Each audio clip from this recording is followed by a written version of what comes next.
Bible का जीव लेविथान हाल ही में वायरल हो रहा है, जब इसे न्यूजीलैंड के तट के पास देखा गया था। लेकिन क्या आप जानते हैं कि हिंदू पौराणिक कथाओं में भी ऐसे सर्प और समुद्री राक्षसों का उल्लेख है? ऐसा ही एक जीव है वासुकी, जो सर्पों का राजा है। लेकिन लेविथान के विपरीत वासुकी विनाश का प्रतीक नहीं था। वास्तव में उसने समुद्र मंथन में एक महत्वपूर्ण भूमिका निभाई थी।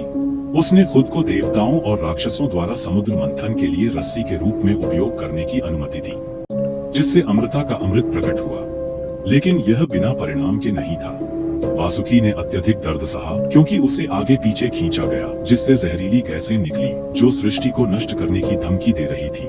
फिर भी उसका बलिदान अमृत प्राप्त करने के लिए महत्वपूर्ण था, जिसने देवताओं को अमृता प्रदान की। कल्पना कीजिए एक ऐसे विशाल सर्प की शक्ति और भव्यता, जो एक ब्रह्मांडीय पर्वत को घेर सकता था। फिर शेषा है, जिसे अनंत भी कहा जाता है, जिसका अर्थ है अंतहीन।